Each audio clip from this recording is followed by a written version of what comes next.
Hello folks, welcome back to a new video. Hope you're having a wonderful beginning to your week. Hopefully things are going well.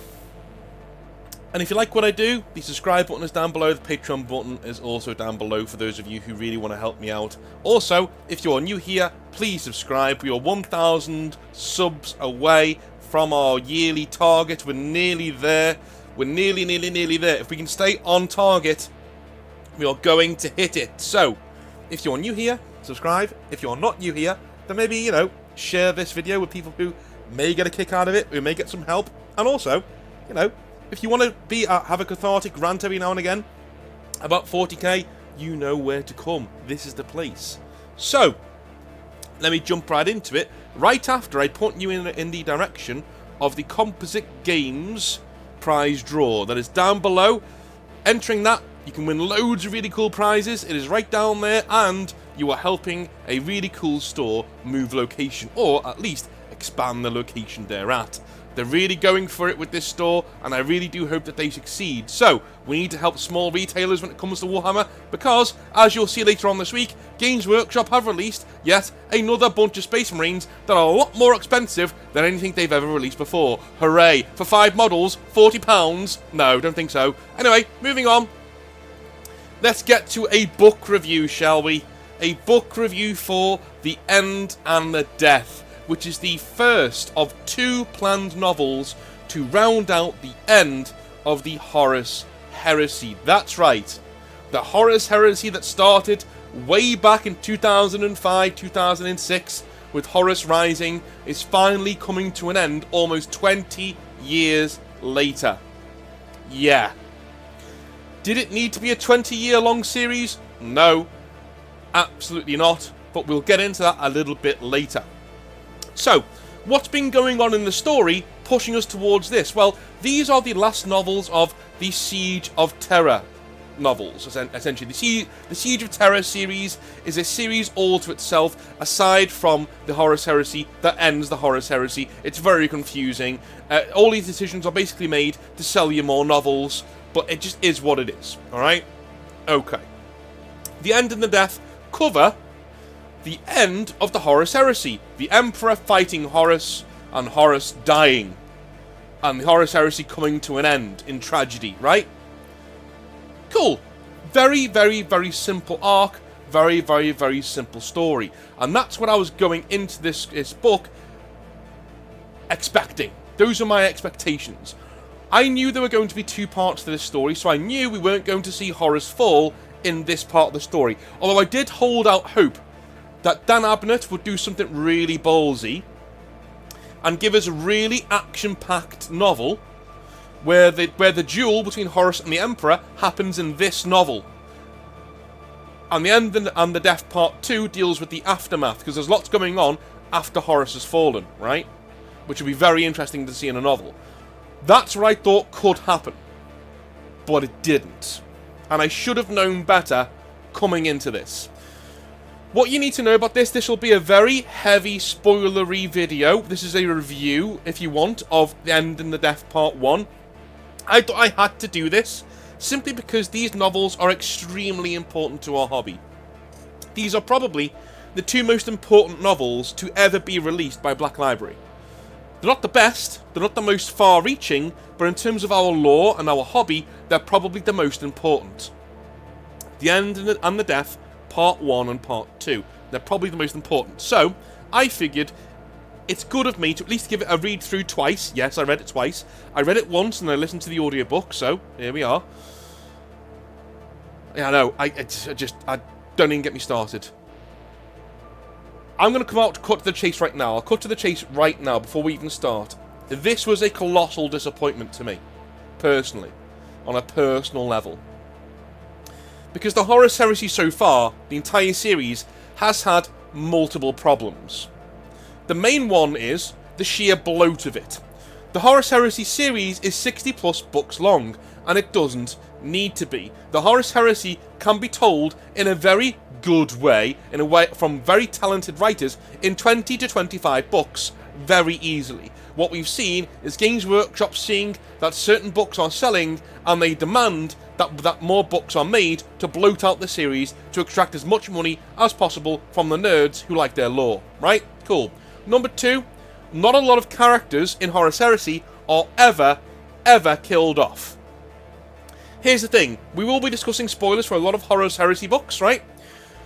When Horus Aximand was killed by Garviel Loken in Saturnine, I was shocked. I was shocked. Not because I didn't see it coming, because it should have happened ages ago. I was shocked that they had the balls to kill somebody off, finally. Especially on the traitor side. Characters tend to not die in the Horus Heresy books, because writers have their darlings. They have their characters that they like, and they get away with it time and time and time again. And I swear to God, that's why the perpetuals in these novels are a thing. People who literally can't die and keep coming back. Why? Because the writers like writing those characters. And the money chasing, of course, links into those two things. Those are the three main problems of the Horus Heresy series. The sheer bloat of it, telling stories that don't need to be told, characters not being killed off when they need to be, and those two things factoring into Games Workshop wanting to gouge your wallet, as they always want to.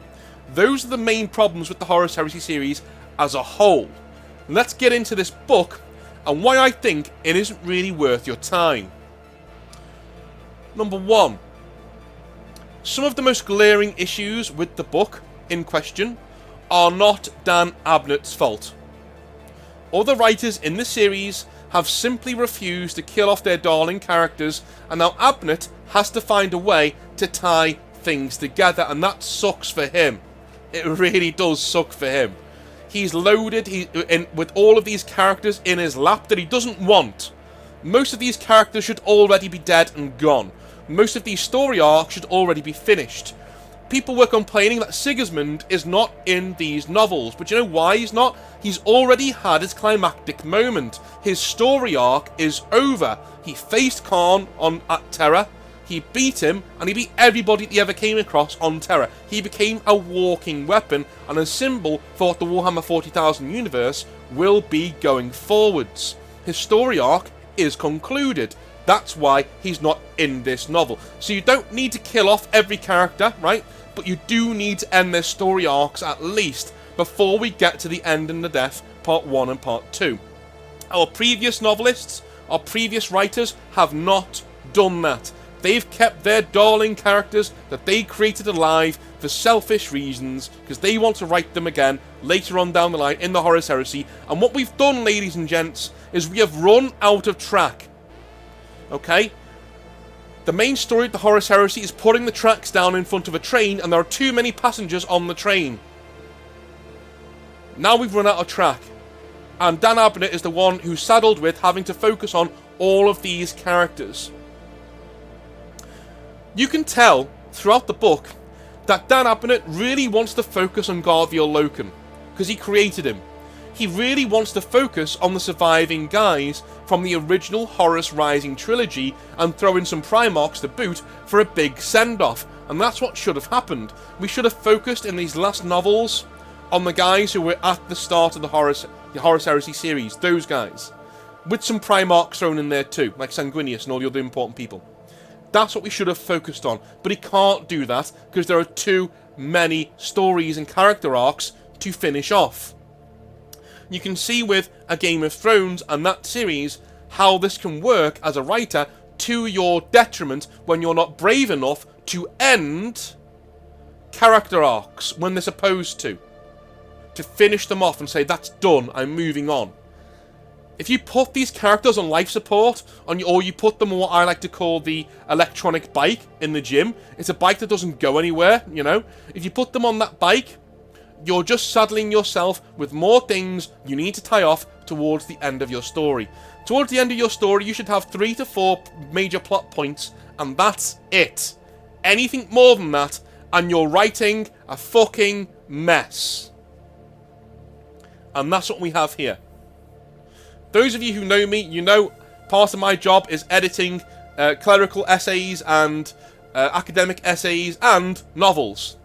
I do that as a side job. I edit novels. It's what I do, right?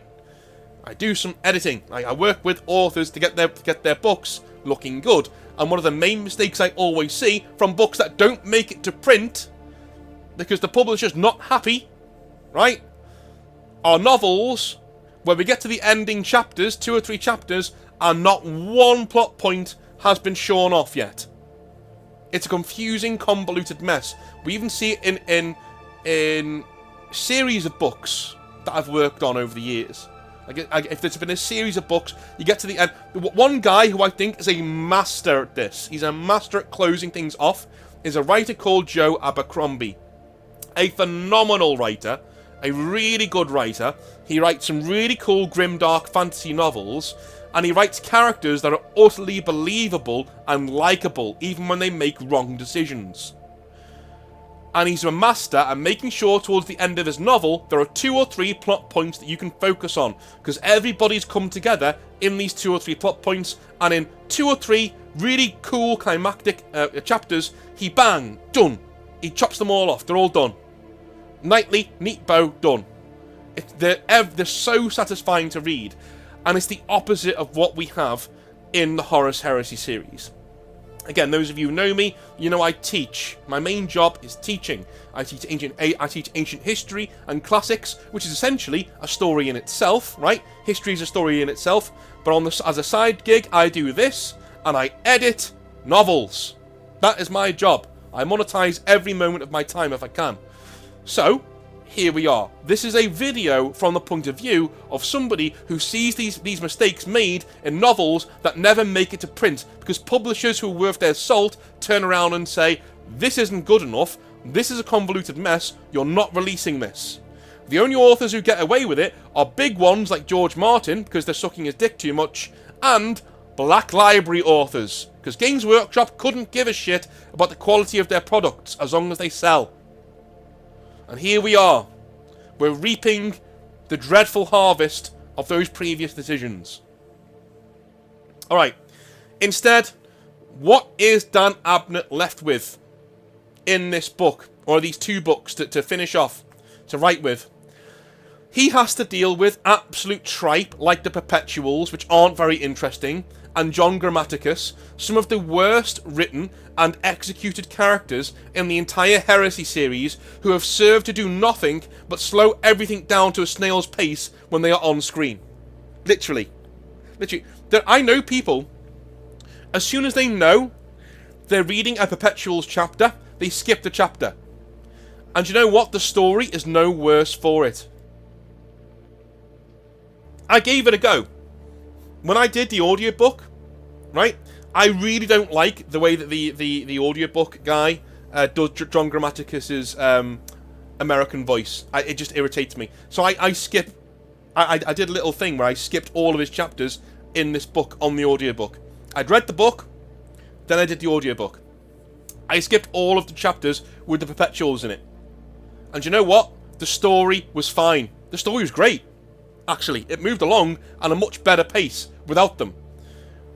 Then I went back and I started on my runs and on my walks, or maybe even in my breaks in work, I started listening to it without all of the side characters. These are normal people on Terra who are pressing buttons, right? I don't need a full chapter about somebody in an office pressing buttons when the Siege of Terror is going on. I skipped those, and you know what? If I skipped both of those, the Perpetuals and the Normies, if I skipped both of those chapters, that's 30 odd chapters I skipped. The book works really well. Really, really well. It's a very short book. It's like a 3 or 4 hour long listen, but it's brilliant. It's brilliant. And in there you have what's wrong with the Horus Heresy verbatim. And this is not Dan Abnett's fault. Having these characters saddled on him is not his fault.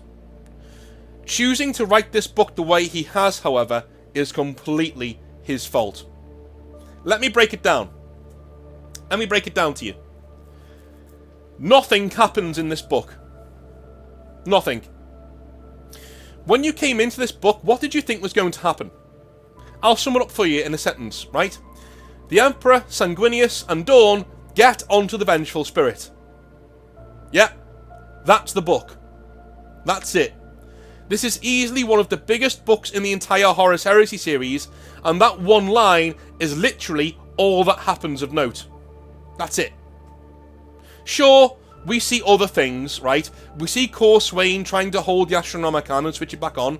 We have the perpetual nonsense and Malcador talking to himself a lot, as well as sitting on the Golden Throne. But what really kills the book, however, is the normal people. Beyond the perpetuals, it's the normal people that Dan Abnett has chosen. He's invented these people on his own to be in this book. We've seen the average person on Terra already. We know the war on the planet is absolute horror. The Lost and the Damned book did a great job of showing that horror and the start of the siege. We saw the war from the ground level. We saw it from the normal person's point of view. The Lost and the Damned is a great book. It's a really cool book because it tells you what's going on. If you know what you're getting into going into it, you get a load of stuff about the Siege of Terra and you get some Primarch stuff. It's great, right? But if we ended the series with a book like that, I would be severely pissed off. We don't need it here. We don't need to see what Joe fucking Blogs is up to during the Siege of Terra. We don't. Not at this stage. Not at this stage, Dan Abnett. Not at this stage. We're done with that shit now. We've read that shit. We know that happened. We don't need it all over again. We don't need it here. Instead, though, Abnett decides to tell us the things we already know and have been told for a solid 75% of this book.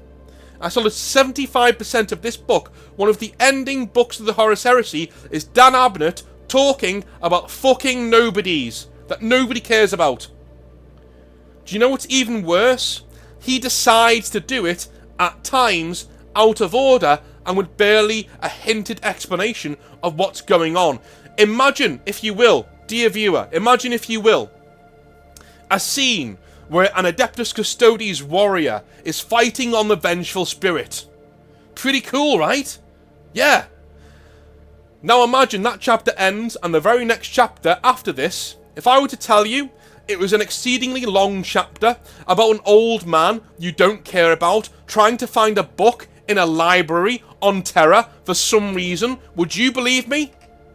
Of course you wouldn't, because that's fucking stupid. But that's what happens. We go from Custodes fighting on the Vengeful Spirit to some fucking old man looking for a book for some reason in a library on Terra at the height of the Siege of Terra, the biggest event in Warhammer ever, and we cut it short to see a guy try to find a book in a library. Fun fact too, here's another fun fact I checked, right? That library chapter is longer than the Custodes one before it. The Custodes one is showing us what we actually paid to see. This book is a microcosm of the Horus Heresy series as a whole. It's a bloated mess, telling us information we either already know and have been told 500 times already, or that we don't need to know at all. This book could and should have been about 5 major flashpoints, and I will list them here. Number 1. First flashpoint this book should have been about. Number 1. The 5 scenes we really need to see. Number 1. Horus realises he needs to kill the Emperor quickly, as Guilliman and the Lion are closing in on him. Scene 2 that we need. The Emperor and Malcador realise the shields on the Vengeful Spirit are down. Scene number 3 we need. The Emperor rises from the Golden Throne. Malcador sits on it. The Emperor lays out his plans to his Primarchs to kill Horus. Scene number 4 that we need. The fight for the Astronomicon so Guilliman and the Lion can see Terra in the warp storm around it takes place, and Corswain wins and turns on the Astronomicon. Scene number 5. The Emperor and Sanguinius and Dawn and the Custodes teleport onto the Vengeful Spirit with their forces and begin the final battle. Those are the 5 scenes we needed in this book. Alright? And to be clear, all of these scenes happen in the book. So Dan Abnett knows what needed to happen. But they happen with such scarcity and with such brevity that they fly past. It is almost as if Abnett wants to gloss over what we actually want to see to show us things he finds interesting. Like what colour underwear John Grammaticus has on today, for instance, right? The book should have just focused on these events in chronological order, doing rising and falling tension chapters into each of the 5 events. There is your book, done. And a big one at that, full of poignant events and action. If you see each of those 5 scenes, and you put 2 to 3 chapters on either side of those 5 scenes, with rising and falling action, right? So you're telling 5 mini stories. There's rising action in the traitor fleet, as the first Ultramarines start fighting the traitor fleet, and Horus realises what's going on, right? That's the climax. Horus realises, okay, and the falling tension is Horus deciding, let down the shields and the vengeful spirit, bring the old man here, I'll fight him myself. That's 6 chapters, right there. 6 really engaging chapters, right there. Right? There's no normies involved, there's no perpetuals involved, it's just interesting shit. Number 2, the Emperor and Malcador realise the shields and the vengeful spirit are down.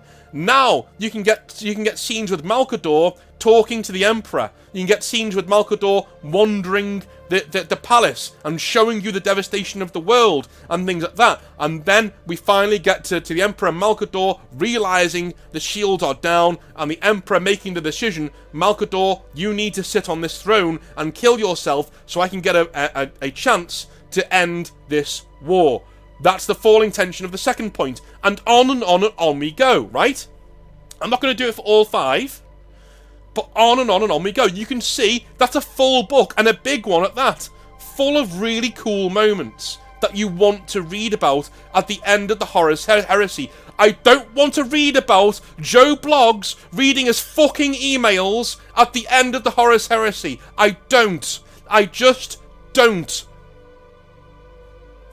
This was a decision made on purpose. Look, it's not Dan Abnett's fault that he was saddled with so many characters that people don't give a shit about. Garviel Loken's in this book for 1 chapter, and it's a short one at that. That dude deserves so much better than this. So much better. And that's what he gets. You fucking kidding me? John Grammaticus gets 7 chapters, long ones, and Loken gets 1. To be clear. Baffling decision. Baffling decision. To be clear again, as I just said, all of these things happen in the book, but they happen so rarely and so quickly. It's like he can't wait to gloss over it so to get back to his perpetuals again and start talking about people we don't fucking care about. Instead, what we get is an overindulgence in yet another writer's whims. We get a stuttering book full of some of the most pointless scenes I have ever read in a Horus Heresy book, and that's saying a lot, dude. That's saying a lot. But there are some pointless scenes in this book.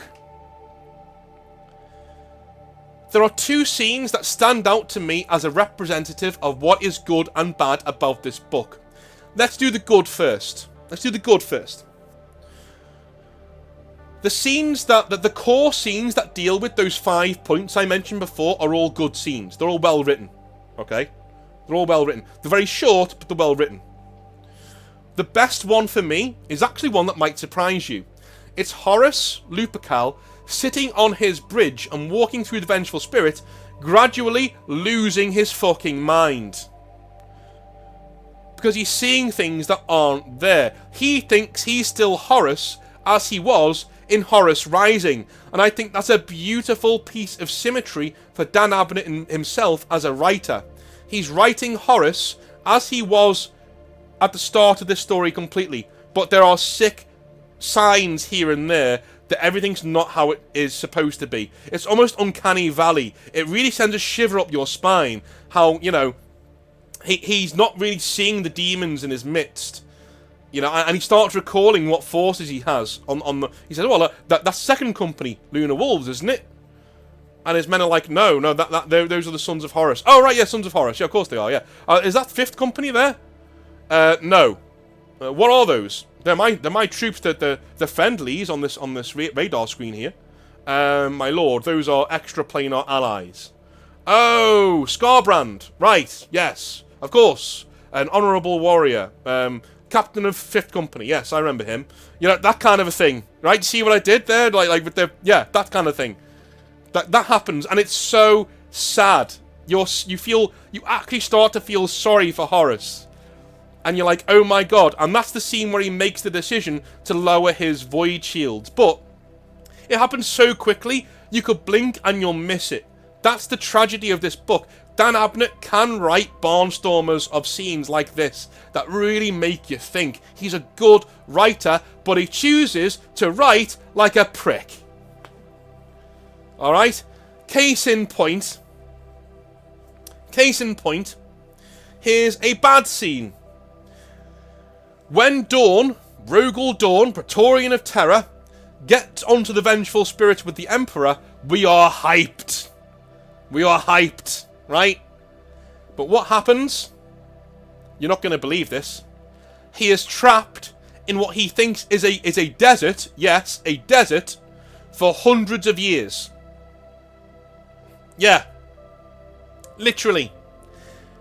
Dan Abnett has literally taken one of his characters and has put him on an electric bike that is in the gym, where you can paddle all you want, you're not going to go anywhere. Why? Because he wants to pad out the book so he can get 2 books in, because he can't figure out how to write 2 books that are actually engaging back to back. Literally. I could not have done a better euphemism, Dan Abnett, for the entire Horus Heresy series or this book than Rogel Dawn finally getting to the Vengeful Spirit and us finally getting to see the scenes that we want to see, and then he wakes up in a fucking desert with nothing there. There's nothing there. For hundreds of years. One of the longest chapters in the book is about Rogel Dawn walking around a desert. This is either self-satire by Dan Abnett at this point, or the Black Library writers really are so tired of writing the Horus Heresy that they are typing with their feet and thinking with their rectums at this point. It's almost self-sabotage at this point. So that's the end and the death part 1. That's the book.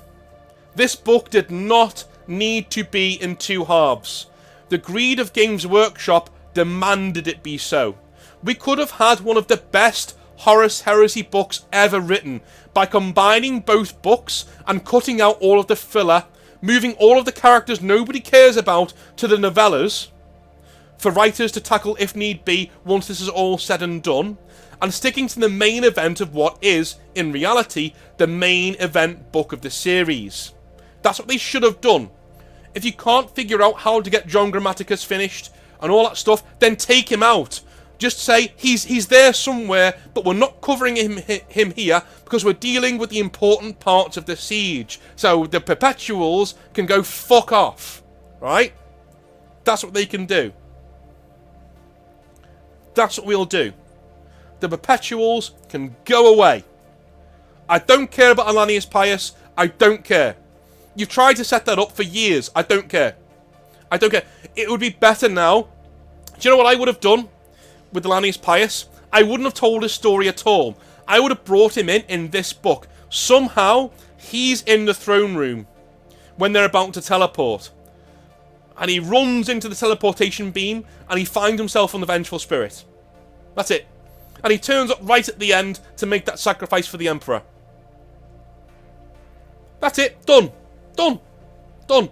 We didn't need books and books and books talking about this fucking guy. Nobody cares, man. No one cares. Alright? We could have literally got all of those characters and put them in novellas or short stories or a collection of short... Yeah, that's what I would do. An omnibus of short stories dealing with all of the side characters that we didn't have time to look at towards the end of the Horus Heresy. No problem. Put them in there. But don't do them here. In the main event under the spotlight. They just couldn't fucking help themselves, could they?